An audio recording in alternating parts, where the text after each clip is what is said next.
Tantor Audio, a division of Recorded Books, presents The Decisive Decade, American Grand Strategy for Triumph over China, by Jonathan D.T. Ward. Narrated by Rick Adamson. Foreword by Lieutenant General H.R. McMaster, U.S. Army retired, former U.S. National Security Advisor. To citizens and business leaders across the free world. With the unprovoked Russian invasion of Ukraine in February 2022, our post-Cold War holiday from history officially ended.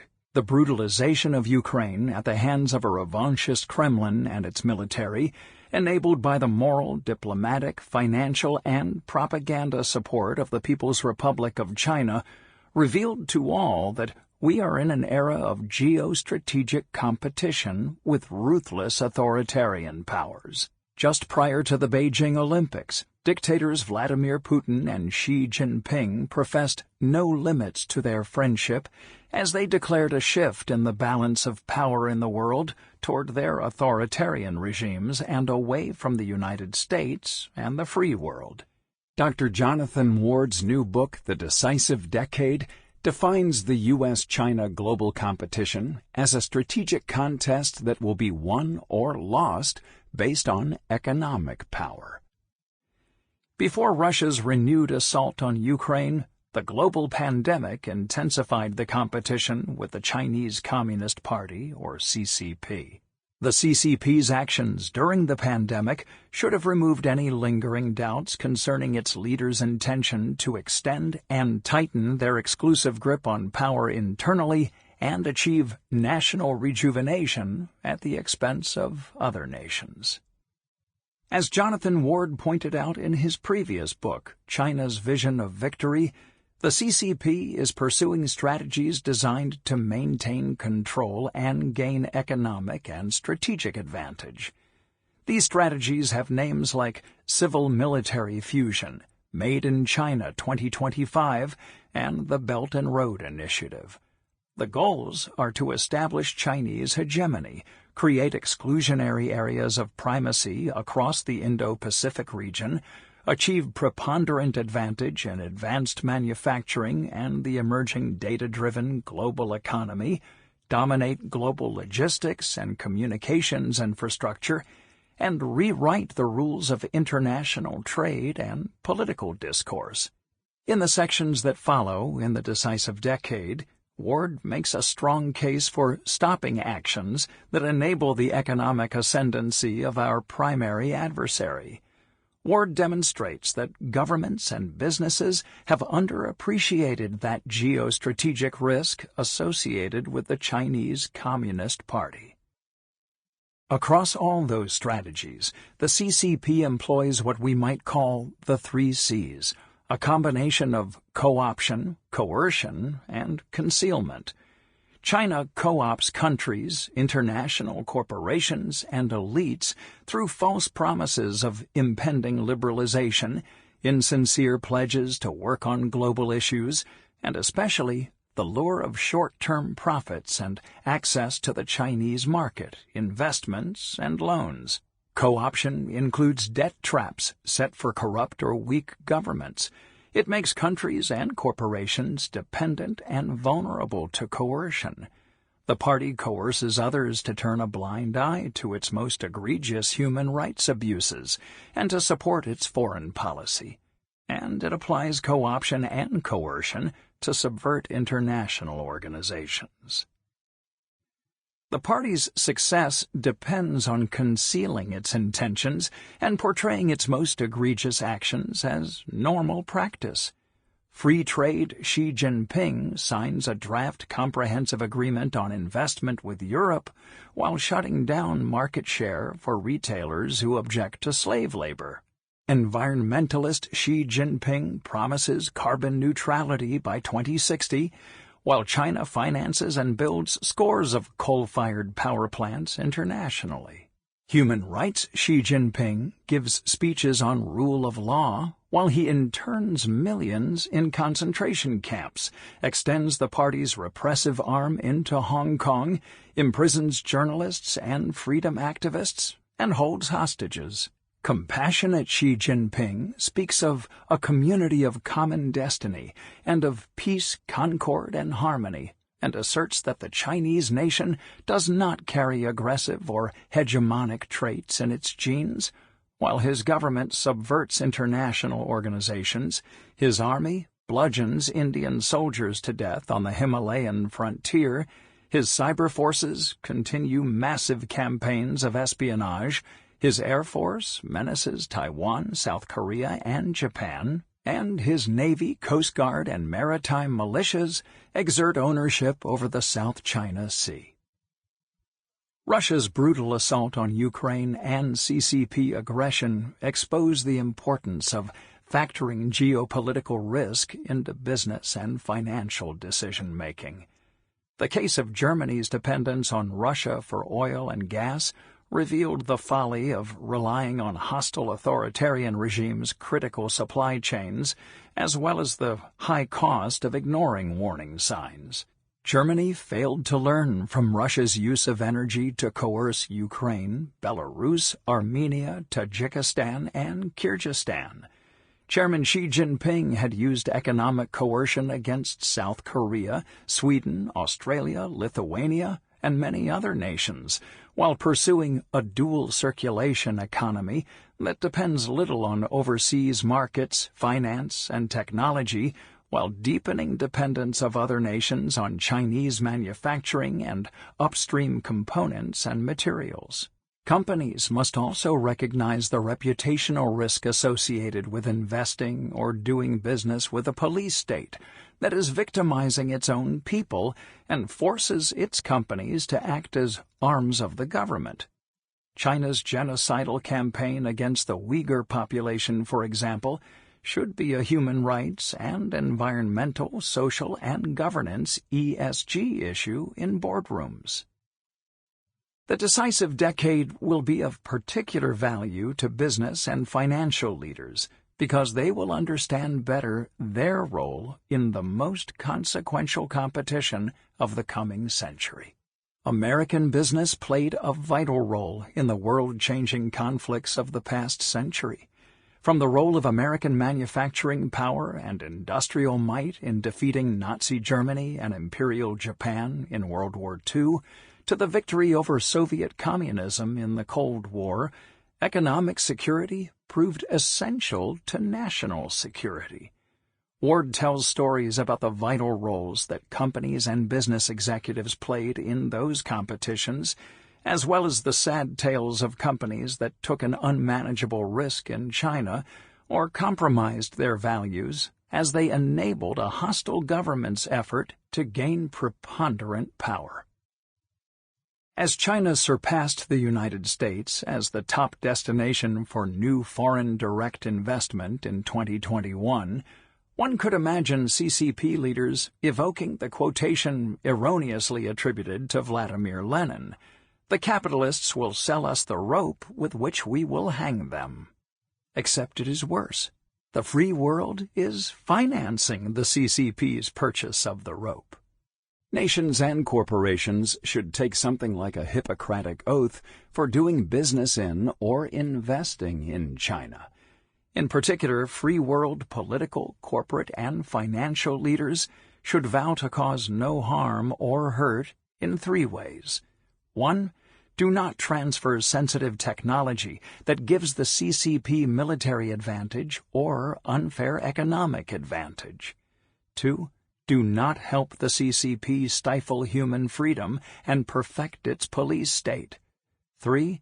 Do not compromise the long-term viability of companies in exchange for short-term profits. As Dr. Ward demonstrates, the contest with China will not only change the shape of the world economy, but it is also already transforming the role of the American corporation in U.S. national security and global strategy. Those companies who understand and get ahead of that change will do well, and those who continue to take on risk and hope for a fundamental change in the CCP will lose out. The question that should be heard in American boardrooms is, what is the right choice for my shareholders, my country, and humanity? The Decisive Decade is cautionary and optimistic. Ward shows a path for America and the free world to win the contest with the Chinese Communist Party. He calls for rebuilding American economic, industrial, and technological might, and identifies the technologies, industries, countries, and regions that are most consequential. This book is a call to action for all, but especially for business executives. Just as American military officers plan and execute the combat missions to win battles, corporate officers must plan and execute business strategies that enhance our security, promote prosperity, and help the free world prevail in the most consequential competition of this century. Lieutenant General H.R. McMaster, U.S. Army retired, former National Security Advisor, Stanford, California. Introduction. There will come a time when we in the United States of America will fully recognize the challenge that we face from the People's Republic of China and its ruling Chinese Communist Party. There will arrive a moment when we realize the depth and nature of the conflict that we have with the most potent challenger that we have faced in decades, the most capable challenger since the Soviet Union, or even since the Axis powers of the Second World War. When that time comes, whether through deadly manifestations of China's military ambition, which is rising in the Pacific, or through the gradual consensus building that has begun to take shape among governments across the world, we will need to understand how we can win. That day may come soon. Before Pearl Harbor, before September 11th, there were many who could have told us about the threats we faced from overseas. But only when America is ready, not only as a government, but also as a people, as a nation, can we engage and overcome our most important challenges.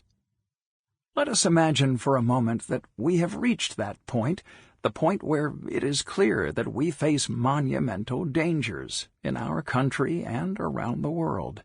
Perhaps it arrived when Vladimir Putin and Xi Jinping spoke in unison about their unlimited partnership at the Beijing Olympics in 2022, carried out on the world stage in the midst of a genocide taking place in China, and announced just weeks ahead of Putin's invasion of Ukraine.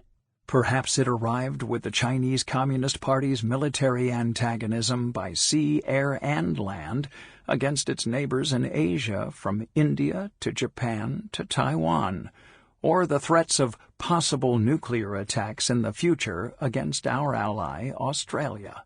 Perhaps it coincided with the threat by official Chinese Communist Party media to curtail medical equipment exports to the United States at the start of the COVID-19 pandemic, and so that America would be plunged into the mighty sea of coronavirus. Perhaps it has taken all these together to awaken us, or it may be that we shall only awaken through events yet to come. But America, together with our friends and allies across the world, is today in a process of awakening to the enormous scope, scale, and maleficence of the challenge posed by China. When our awakening is complete, when it comes time that we are ready, we will need to understand what to do and how to win. This book endeavors to help us do just that. Its purpose is to explain the nature of our competition with China and its fundamental properties, and to provide a useful framing for the many, many people who will ultimately work to lift our country out of a time of danger and toward a new path, a path to victory. We have done this before. This is a book like my first book, China's Vision of Victory, which is meant for all Americans and for our friends and allies around the world. China's vision of victory put in front of thousands of readers for the first time many of the primary strategy documents that explained the Chinese Communist Party's global ambitions and their quest for unsurpassed power, held since the founding of the People's Republic of China. That book brought the reader on a journey that few had been on before. It was a journey through numerous Communist Party documents and strategies laid bare and assembled so any reader could see China's ambitions through the party's own eyes. It was also a journey through a multitude of topics that constitute global grand strategy. The reader explored military, diplomatic, ideological, and economic topics from undersea warfare to state-owned enterprises, from nuclear strategy to economic coercion in Asia and Africa, from historical conflicts with India and America to present-day military concepts in the Pacific Island chains. It was a journey through which readers came to understand not only the strategic thinking of China's leadership, but also the various component pieces that will decide the course of the world in our lifetimes. This book, like that one, must deal with a host of issues and arenas. We must understand the stakes from sea to space. We must see how different industries, technologies, nation-states, and military systems can play essential roles in a path to American and Allied victory. Above all, we must see how victory, like a giant global puzzle spanning space and time, can begin to fit together. We must see what the fundamental concepts are that can guide us, what the areas of focus are where we can apply ourselves, and how to bend this contest to our advantage, overcome China's myriad plans and activities, and ultimately win. Toward that end, let me explain 3 things we should see from the beginning. First, the current decade, the 2020s, is the decisive decade in U.S.-China competition.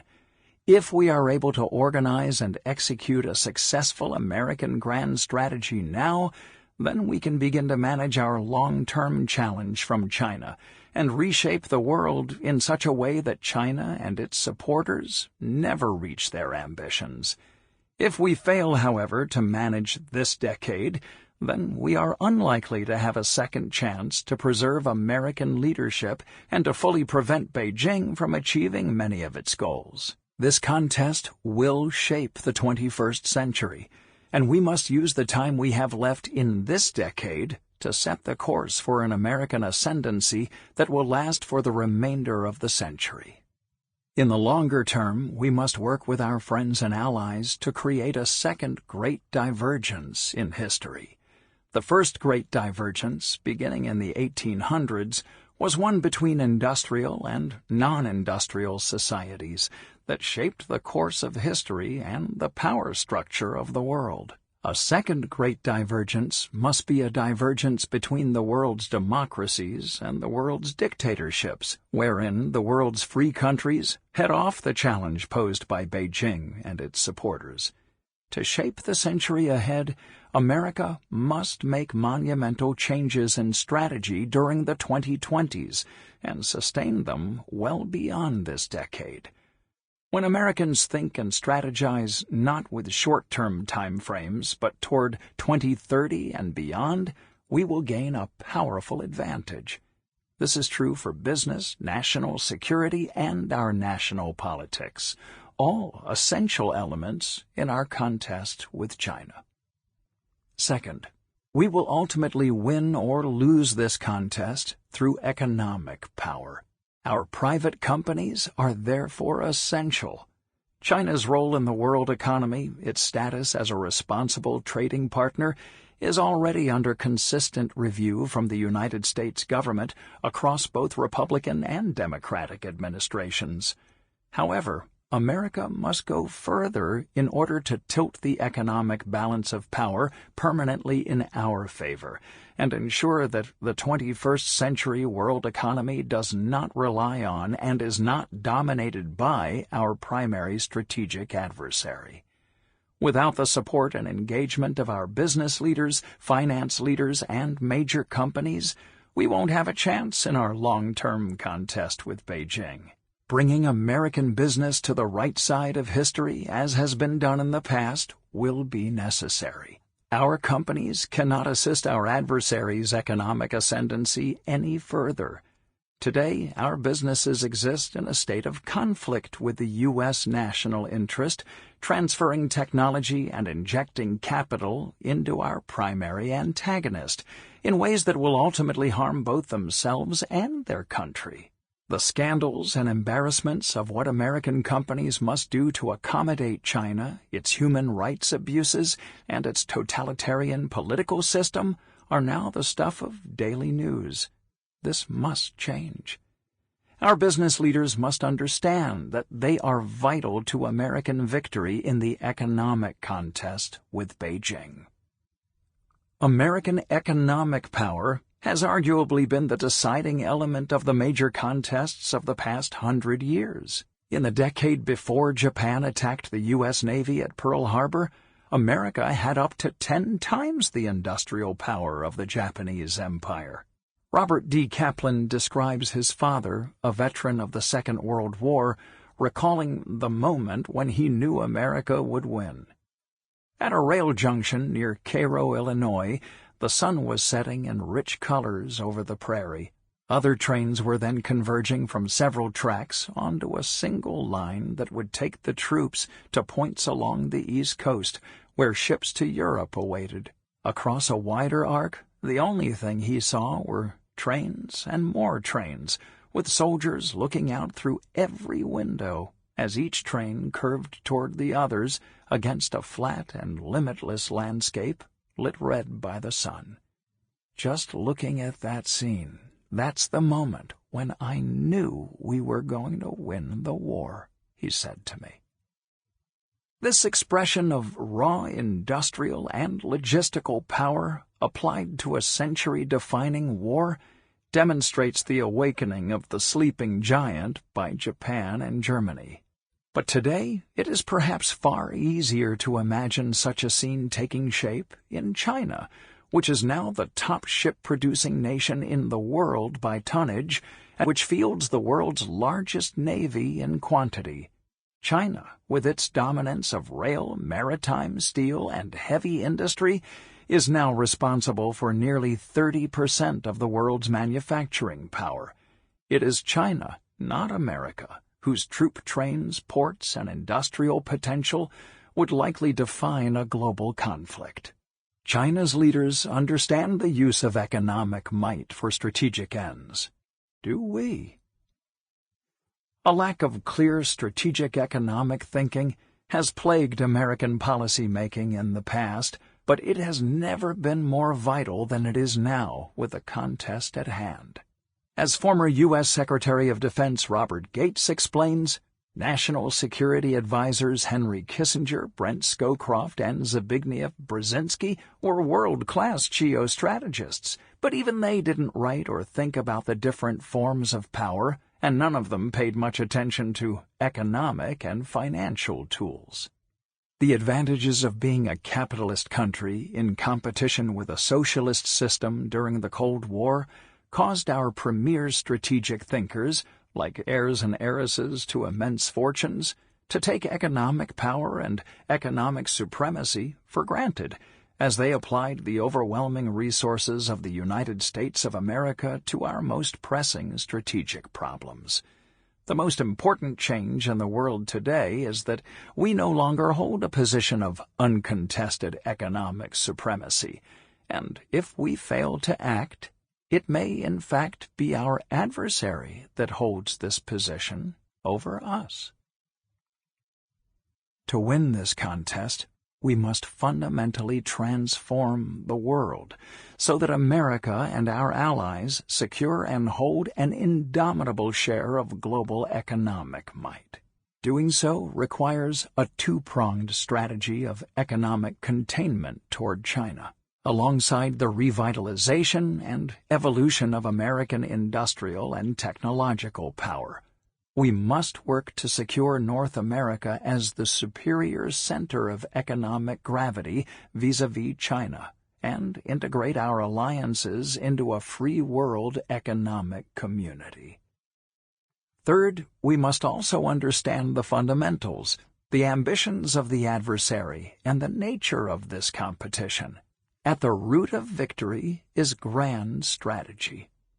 In the Cold War, we had containment, the brainchild of America's leading Sovietologist, George F. Kennan, who famously intuited and explained the Soviet threat in his long telegram and then defined a strategy to win the contest with Soviet Russia. Containment challenged and tested America. It took different shapes and forms, had different successes and failures, but was largely passed across presidencies, from Truman, Eisenhower, Kennedy, and ultimately to Reagan, to fight and win the long Cold War. There was a kind of beauty to containment. Its simplicity, coherence, and durability, the fact that it could be worked on, adapted, evolved, and yet retained in its fundamental properties. In the hands of master statesmen and numerous professionals, it delivered a victory for America after half a century of focused struggle against what was then the most formidable opponent we had yet known. All of this should remind us that American grand strategy has been a space for great genius, intuition, and pragmatism. Above all, it is a tradition that gets results. With containment, arguably our most brilliant and successful grand strategy, the burdens, hard as they might have been to bear, neither destroyed nor distorted us. In the words of Henry Kissinger, containment was a doctrine that saw America through more than 4 decades of construction, struggle, and ultimately triumph. The victim of its ambiguities turned out not to be the peoples America had set out to defend, on the whole successfully, but the American conscience. Tormenting itself in its traditional quest for moral perfection, America would emerge after more than a generation of struggle, lacerated by its exertions and controversies, yet having achieved almost everything it had set out to do. Managing and defeating the Soviet Union was about managing a world in which 2 disconnected blocs sought relative influence and global power. The friction between these 2 blocs was immense and dangerous. Yet we were able to understand our adversary clearly, intuit our fundamental advantages over it, and sustain and evolve our strategy over multiple decades, bringing about a peaceful, though generally unanticipated, end to the Cold War. In the case of China, we live in a world that is defined today not by competing blocs, but by economic integration. This integration is not only between nations around the world, the result of decades of post-Cold War globalization, but perhaps most importantly at present, this is most pronounced between the U.S. and China, which have the world's largest bilateral trading relationship, albeit one that exists disproportionately in China's favor.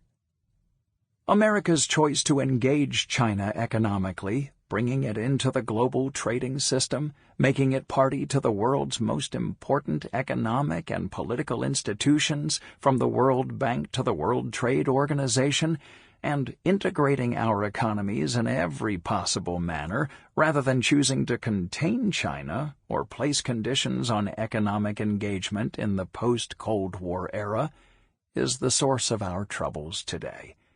And yet, an important battle is already being fought and won to change decades' worth of failed American strategy toward China. American leaders and policymakers have turned our country away from a self-defeating, myopic strategy of engagement with China, which began with Henry Kissinger's secret visit to Beijing in 1971, and toward a strategy of global competition with Beijing.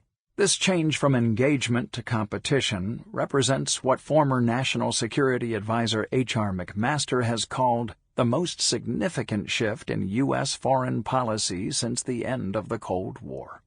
Yet, though our foreign policy is changing, we still lack a long-term vision of victory. We still lack a 21st century global grand strategy that is shaped around the challenge posed by our most significant rival. The current shift in American foreign policy paves the way for an essential evolution. If we can understand the nature of this contest and refashion a world in which China's Sample complete. Ready to continue?